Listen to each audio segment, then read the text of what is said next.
Greetings. Welcome to day 17 of the 30 Days of Halloween. Today it's all about witches, their potions, their charms, and their brews. Isn't this what it's all about really at Halloween? When we think about the witch at Halloween, we think about, her cooking over a cauldron, over a fire with a cauldron, and putting all kinds of stuff in that cauldron and making who knows what with it for some kind of magical effect. That's what it's all about. You can find cauldrons. People use cauldrons for decoration. They use them for trick-or-treating, putting candy in them, which is the subject for a whole other day's video. But it's what is inside that cauldron that is going to be of interest to us today. This is a lot of the fear that has come along with witchcraft throughout history has been what that witch was making. What is she making? We don't think of a witch historically sitting up in a tree and casting spells on passerbys as they walked underneath the tree or down the road, unsuspecting people getting turned into toads or things like we see in cartoons, perhaps. That was not what was feared. What was feared was that witch, that woman, the wise woman or man, who lived alone in some secluded part of the village or outside the village, in a house surrounded by all kinds of plants and all kinds of things, coming up in jars and jars of ingredients in her cupboards, doing magical things with whatever she was making. That's what it's all about. That's what it's all about. And why is that so fearful? It is fearful not because it's magical, but it is fearful because that woman, that witch, that wise woman, knows something that other people don't know. That's what people are afraid of. A little knowledge it can be scary to some people. A lot of knowledge can be empowering, though. A lot of knowledge can be empowering. So people that think they know a little bit about something are often frightened of it. People that know a lot about something are not frightened at all. And they can use it to their advantage. I did a video 2 years ago on this channel that I'm going to link below, and you might be tired of me linking videos. I don't know if you're watching them or not. If you're only going to ever watch one video that I'm linking from the past, and you're interested at all in tea, in brewing, in teas particularly, number one, or in tinctures, number two, you might want to watch that video. It's an hour long, but it is packed full of information. In that video, I show you 4 different methods to making teas, or infusions, or decoctions, as they might be, because a tea is actually something that is really only making using a tea leaf, a leaf of tea, the plant. If you're making it from some other thing, it is usually called by another name. But they all are based on something that is made with water. Okay. When I think of brews, and I do explain it in a little more detail in that video, but when I think of something, when I'm talking about a brew, I usually am thinking about one of two things. First of all, to me, something that is a brew is ingested. You drink it. You drink it. You take it internally. Okay? So, that's just me. Now, other people might have different definitions, and I'm going to be clear about that, and I try to be clear about that in the older video too. But to me, when I refer to a brew, I'm referring to something that is ingested. And I'm referring usually to one of 2 different kinds of brews. Number one would be a tea, or an infusion, or a decoction, and that is based on water. It is water-based. This that I'm drinking is a brew. It's actually a brew. We know that. We brew tea. We brew coffee, right? As a verb, that's what we brew. We also brew teas made of herbs. We also brew drinks made of roots or berries or fruits. Okay, so they would be called different things, but they all have a water base. Okay. The second form of brew in my vocabulary is something called a tincture or an extract. What is a tincture or an extract? Usually for me, a tincture is something like this that I made, and you saw me make this, I believe. That you saw me. I don't know if I showed you this or not. I think I did. In May, I'll have to check. But this is a tincture. It has been brewing since the end of May. And yes, I'm sure I must have, because this one, it is for, I'm making a tincture out of the nasturtiums that grow in our garden, based on alcohol. And one of these, this is nasturtium leaves with spiced rum, which I'm making for my daughter. And this is nasturtium leaf with the vodka, just my regular vodka of the gods. Okay. Okay, the spiced rum is 70 proof and this is 80 proof. But both are just, the only thing in these jars are the nasturtium leaf and then the alcohol. And this is left to brew, but it is based in alcohol. It has an alcohol base. Okay, we're not going to drink this for pleasure. When we drink a tea, it's for pleasure, it's for taste. When we drink an infusion or a decoction, it is for pleasure. We like the taste of it. Oh, this tastes so good with this, ginger root and orange peel and whenever we have it here, the mint, and oh, that tastes delicious. We're going to drink that for taste. A tincture we drink, we take it internally, but it is not for taste, it is for purpose. In this case, I have used spiced rum because as the base, which is alcohol, 70 proof alcohol, for my daughter who suffers chronically from sinus infections. So I have been brewing this tincture for her. It's just about ready to be strained. The only thing I have to do to this yet is to put it through a strainer, fine leaf strainer. I use a very fine mesh strainer, lined with a little bit of cheesecloth perhaps to catch any little bits of stem or whatever. And only will be left is the tincture. And then I will bottle it in a dark bottle, a dark bottle, because we don't want light to get to it at that point. And it's going to be stored. It will be very clearly labeled what's on the front, and on the back it will be very clearly labeled what the intention I have for it. I'm not a doctor, I'm not prescribing this for her, but I'm telling her what it is, what is in it, and what I hope it will help do for her, to remind her what's in her cupboard. Okay. I would never sell this. Don't ask me to sell it. I do not sell it. I will show you how to make it. Tinctures I make with using, and I have gone to, in the last several years, switched over. I used to use fresh herbs, everything fresh, and I have switched over to using dried herbs, dried flowers, dried leaves instead, because I didn't want my tinctures to be watered down. So I just thought, this is actually lavender that is from the garden. Get lavender leaf. Lavender leaf has a lot of really wonderful properties that I'm going to be making a tincture out of this.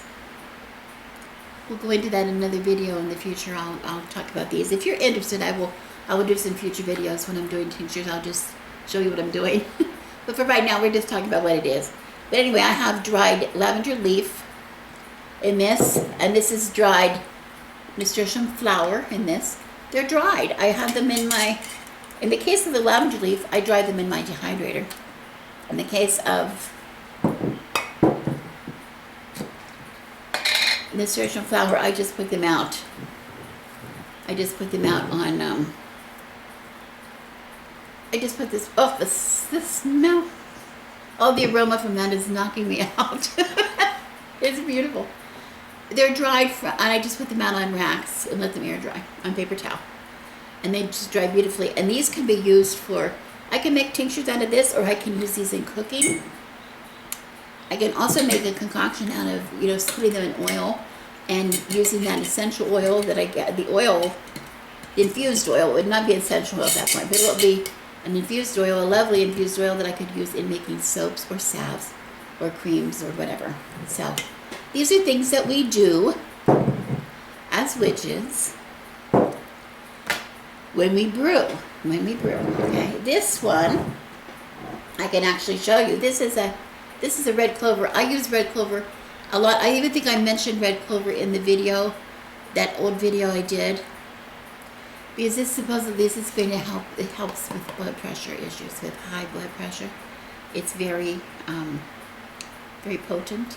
But again, this is red clover, and I did not dry the red clover. I do not have it. These things came from my garden, but all of these came from my garden. But this, there's some sources you can get. Mountain Rose Herbs, I think, is where I probably got this. But there are other sources as well that sell organic herbs and things at a very, very reasonable price. You need to have organic because you're putting it right in there. You're going to be taking it into your body. Everything that's being pulled, we don't want chemicals leaching out into the alcohol, because they will. If they're in there, they're going to leach out.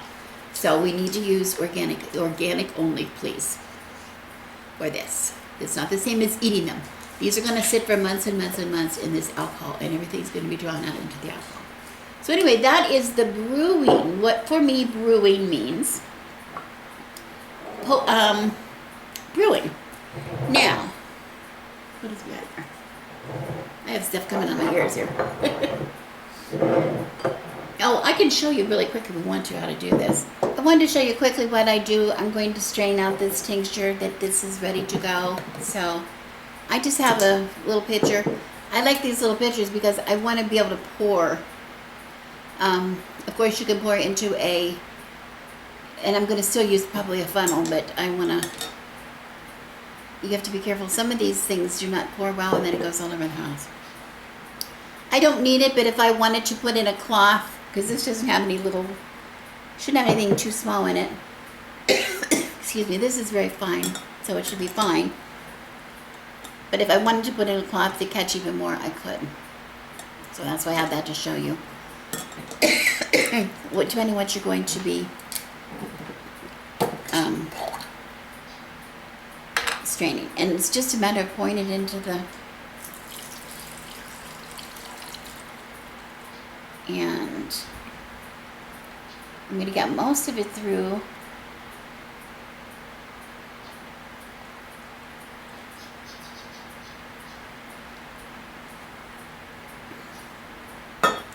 What about this? There's still the clover in here is still saturated, so I can squeeze a lot more out of it. But that's what I would do. I would just squeeze all of this, as much as I can, and transfer this. Then I would transfer this. I would dispose of this. It could go in the compost. Sometimes it could go to the chickens. It depends. But this is soaked with alcohol. I don't want my chickens to be drunk, so that's not going to happen. But I can get a lot more liquid out of here. But I just want to show you. Let me give you a little more. As I put this in, you can use a spoon, but I'm just using, just push down on it to make sure you're getting everything that you can from it. Now, this has been a long time brewing, so this is pretty. I have a friend who calls this pretty crispy. There's just no goodness left of this herb, and that's what you want. It has been absorbed. All of the goodness from this herb has been absorbed. And into the pitcher, and then it is ready for decanting. That's it. It's ready for decanting. And of course, I showed you the little brown bottles that I like to keep them in, but I don't always have those. Those are expensive. You have to buy them. This works just as well. Something like this is just a real fancy, cute.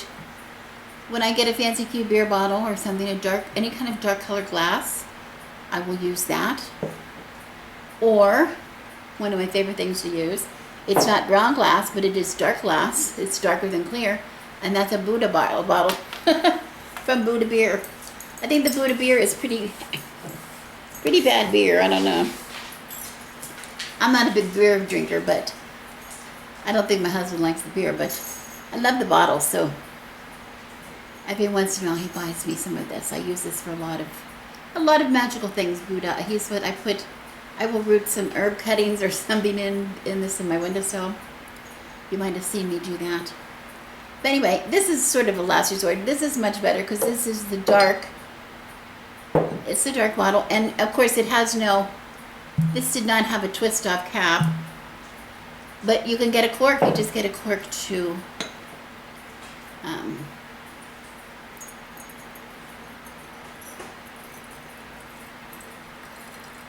Put in the top. Now for long-term storage, if I was going to bottle a lot of this, if I made this in a big recipe of this, like I do my nettles. Usually I make in a big recipe because nettles or something like dandelion nettles, nasturtiums even. I make in big batches. You know, I have a lot of vegetable matter to use. But this I make in smaller batches, something like red clover where I have to buy it, or some of these other things. A cork, I'm going to use it up. I'm not going to store this for long term. This is something I make as I need it, so I will just get corks. You can buy corks in assortments. There, that gave me pretty much a half full bottle, and I can get a little bit more out of here still. And I will cork this, or if I was going to keep it for long term, you can cap these. We brew our own beer sometimes, so I have a little gadget that will cap it. But for using, if I'm going to be taking a tincture every day, I'm going to just put a cork in it. Okay? So that's that. That's that. Now on to potions. As far as potions go, now some people don't even use the word potions. Potions, I think, is a pretty old-fashioned word. I think that's what has happened. A potion used to be used more as a verb. Like if you're going to brew something, they used to say I was going to potion something. And I think it might have come. I think portion might have turned into portion. I'm not sure. You'd have to look at the how that word has developed, if you even care. I don't even know. But anyway, potions to me are not taken internally. There's two different things that I think of as potions. This is just me. But the first one would be something that you use not taken internally. Like, this is my hyssop soap. I make soap. I make all of our own soap. I made my own soap for almost 20 years. But this is hyssop soap, and this is for spiritual cleansing mostly. It's also for negativity to, if you want to release, if you want to shower in this or just wash your hands in this or whatever. You can even use this soap to cleanse an area if you wanted to. But I usually use other things for cleansing services and things. This is more used on my skin and my body. And hyssop, you can look up hyssop. Everybody knows about hyssop purifying soap. I mean, it's used by not just witches, it's used by a lot of people for centuries and centuries. As a matter of fact, the reference comes from the Bible about using hyssop to purify and cleanse yourself. So it's used by so many people. This is wisdom that it's not just limited to witches that have this wisdom. But this I consider a potion.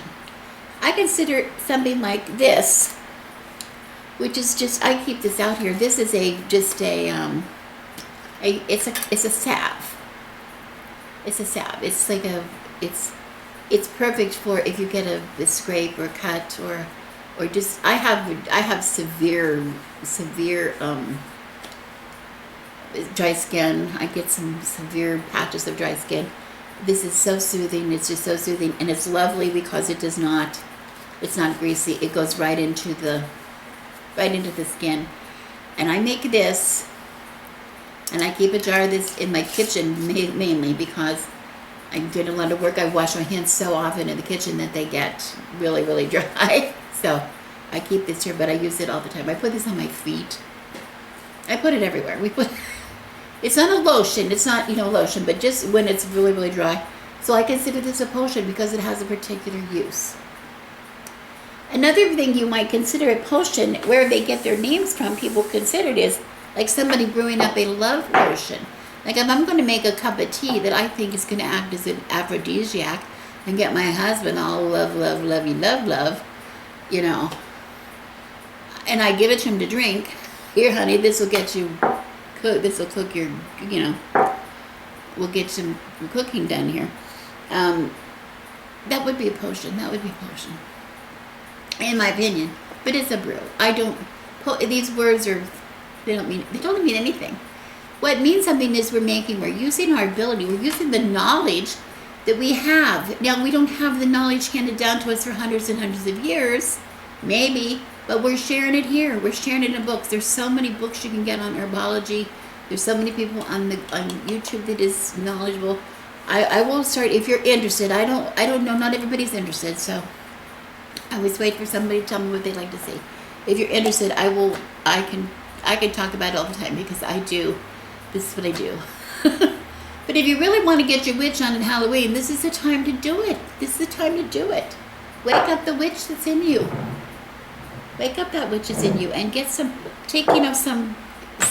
responsibility for yourself. You know, don't worry. We think about witches as doing for other people, doing to other people. You know, you don't do something to another person. If somebody wants your help, even the wise women in the village didn't do it to other people. I'm not going to cure you. I'll cure your ass. I mean, nobody says that. Nobody says that. But if somebody went to this woman and said, can you help me? Can you help me? I have this cough. I can't get rid of this cough. Do you have anything that can help me get rid of this cough? I heard you know your stuff. Do you see the difference? That woman is wise. She's wise. The woman went from being wise to being a witch. Got me. You got me. I don't know. You got me. But they're going to call us a witch? Own it.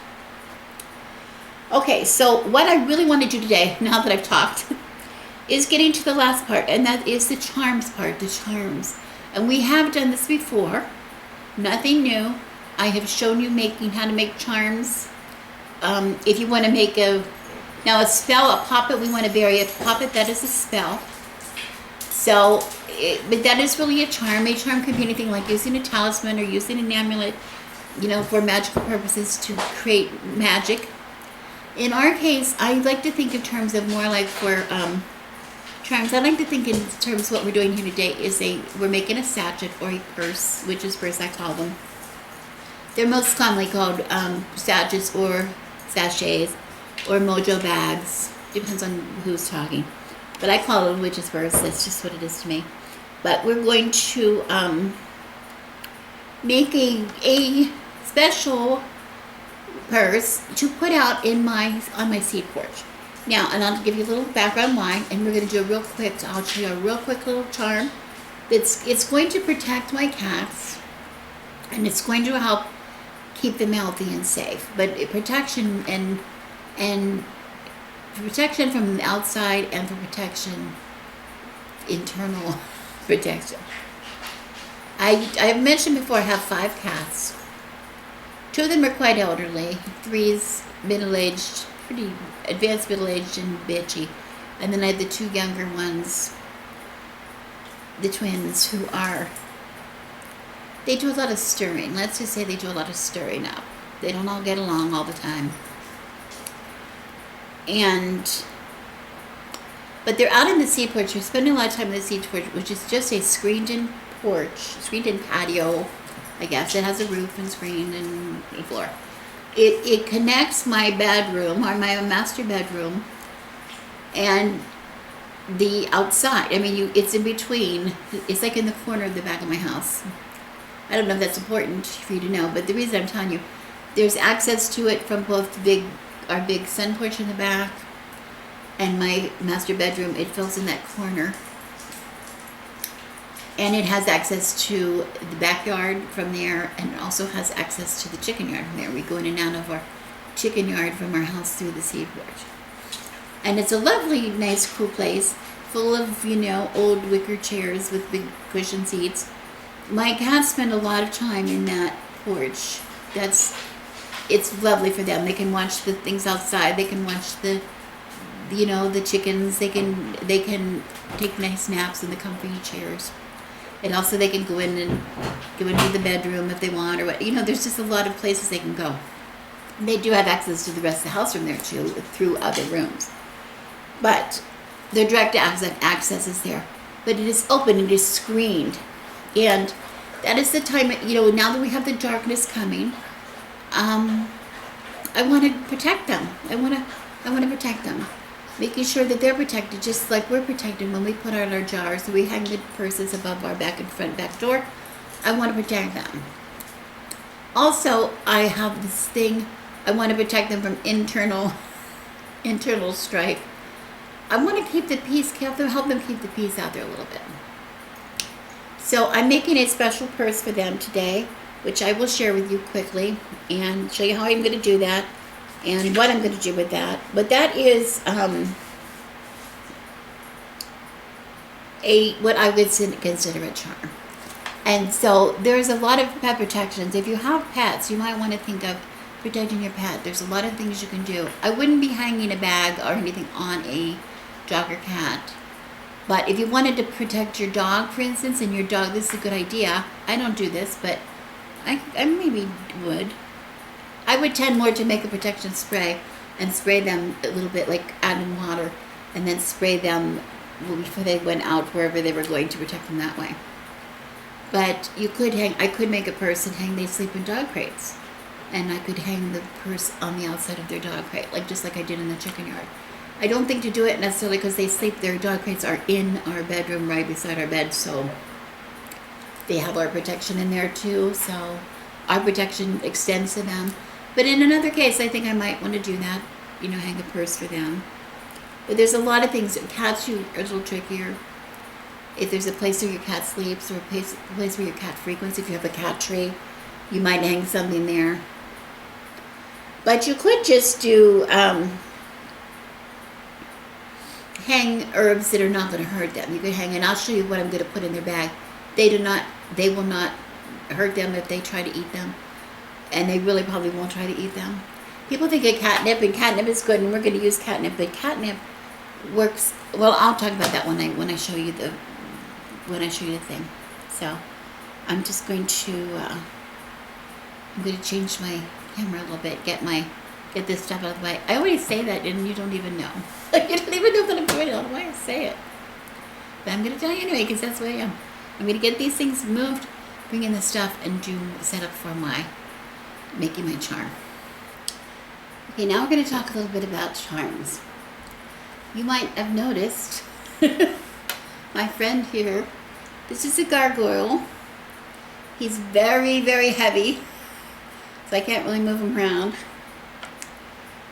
He lives on the sea porch where the cats are. He's been there since before the sea porch was the sea porch, when it was just a little patio off of the back of our house. He's been there protecting the back door. Gargoyles have been used for centuries. If you go to anywhere that you see old churches or old, abbeys or old buildings, castles, you will see gargoyles everywhere, and they were used for protection. Yes, they ward off evil, but their main purpose originally was to divert rainwater. I believe the word gargoyle is derived from some Middle French word which describes the sound of water, gurgling water, and something like that. Gargle, it sounds like it, doesn't it? It diverted the rainwater away from the walls of the house, or the building, or the whatever, and which I think is fascinating, but you see them everywhere. And then, of course, they came to have developed more meaning over the years. But that was what the original intent was, to ward off evil, but also divert rainwater, which can be very damaging. And I always found that very appropriate to keep this on my sea porch, that being the open part. And it's down lower than the rest of the house because it's ground level, and there's a step up to get into both our back door and our house, the main part of our house.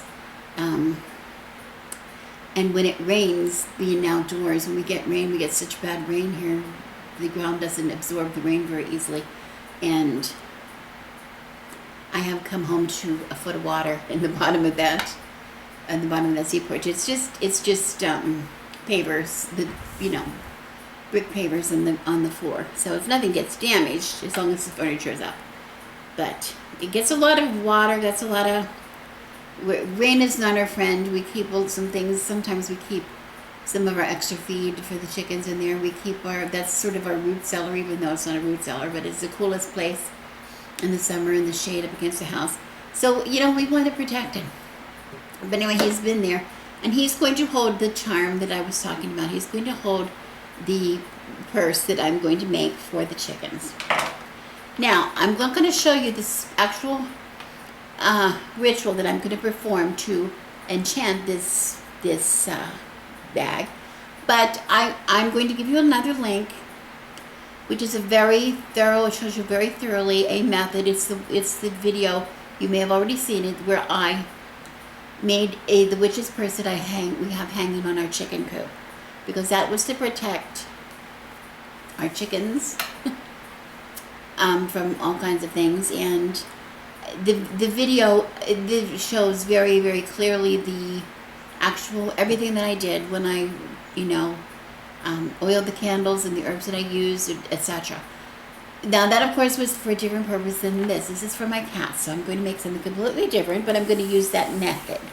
So I'm going to show you what I'm going to put into this bag, but then off camera I will go in on my altar table, and I will on my spell table, and I will light the candles and say the words and put the purse down and cleanse it and get it blessed, etc. And then when those candles have burned to the ground, being burnt onto the tile, the wax from the spell, anything left from the spell, will go into the bag at that time. But I want to show you what's going to go in the bag first and tell you what I'm going to do. First of all, the candles that I'm going to use for this, I'm using a black. I'm using different colors. I'm going to use 3 on my tile. I'm going to use three of this size, the color size, equal size. I'm going to use pink. I'm choosing pink. I think I've used pink probably for that one, because that is one that is a protection color for children, and our pets are our children, so we found that appropriate. So we use pink. But pink also it promotes friendship, and if we don't need friendship on that porch, we don't need anything. They really need some support. They need some friendship as well as protection.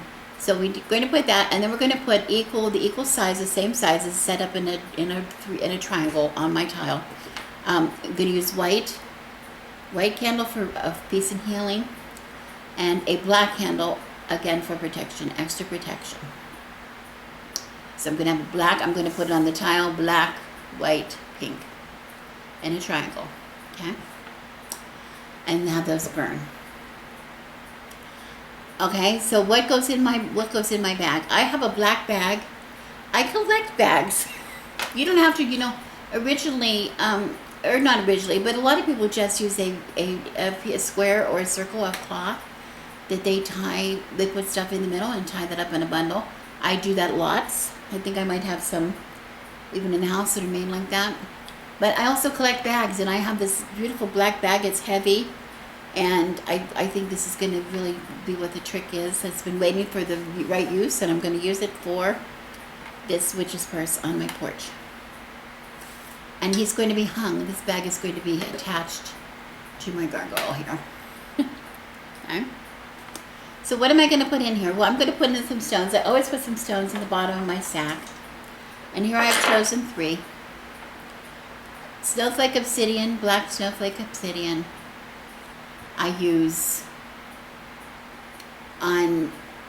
that's my go-to protection stone, just about. I wear it. I have it all over my house. I really love it. It really works for me. So it's going to work for my cats. It's going in the sack. And of course I have rose quartz. Rose quartz is really wonderful for, of course, promoting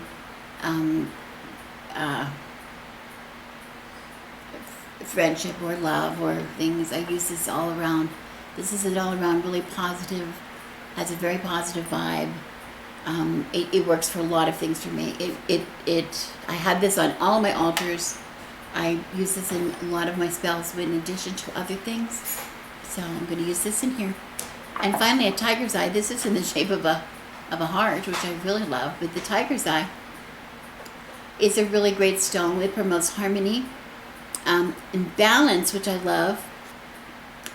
I neglected to point out that when I was using the black and white candles on the stone with the pink candle, as well as bringing peace, healing, and protection, the black and white on either side of the pink helps with the balance that I'm so concerned about this time of the year, and I want balance in that porch.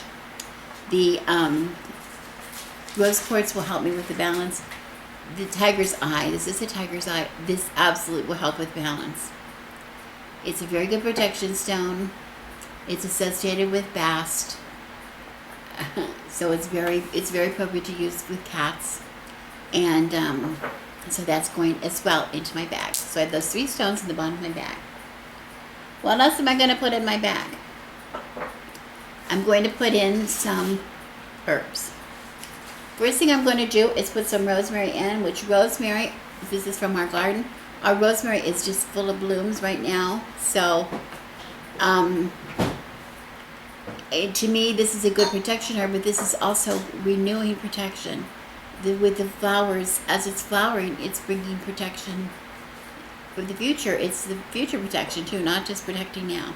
So hopefully this will give them protection all winter out there. It will. It's a great rosemary. A lot of people plant rosemary near their houses, and because it's supposed to win the favor of the elves, and we can certainly use that. And since they're so close to the outside in that porch, that's a really I like that sentiment a lot of protecting them. Especially like we're talking about the fairies in there, that we might have misplaced some fairies when we took out the tree. So we need to take every precaution that we can until we can be maybe back in favor with the fairies as well. Okay, it's good to dispels negativity, and also it is great for healing, physical healing. And I told you several of our cats are older, and the younger cats suffer from chronic UTIs. So this is going in here. And another thing that's going in here is rose. Rose, everybody knows about rose, and rose is it's good for, people love it for love, but so it's a friendship. It's great for friendship. It offers protection as well. I don't know if you know that, but of course the thorns on the rose, that's what protects the rose in the first place. And it's also an antidepressant, and our cats let's face it, they get as depressed as we do. So the rose, and I'm not even going to remove the rose. It's dried here on the head, and it's intact, and I'm just going to put it in as it is. Okay? Now I'm also going to put, and it's okay if it crumbles up, that's really what I wanted to do. I'm mixing that up in there. And then I have 3 little amethyst stones, which are also protection. They're good for protection, but they also guard against disease as well. Okay, so that is going to go in there. So I have those, and it's just about finished. I'm going to add, remember after I burn my candles, when the candles are burnt down, that will be put in there. And that will also be, I will be using catnip. The catnip, I could put a little bit of catnip. I might put a little bit of catnip in here. Sprinkle it in there, because that's pleasant. My cats enjoy catnip. But also, the main reason I'm using catnip is I'm going to dress my candles with catnip. That's going to be the herb of choice that I use. I'm going to oil my I'm going to inscribe my candles, just like I show in this video that I'm linking to. I'm going to inscribe what my desire is on those candles. I'm going to then dress them with the oil, and then I'm going to dress them in catnip, apply them to the tile, and they will be burned, and I will say my words, my intentions, and allow those to burn down, and that will go into all that whatever the waste you want to call from the spell will go into the bag. Okay, so that's what I'm going to be using this for. And then, but I have one more thing that I need to show you. One of the major ingredients in my bag. Feels so nice, huh?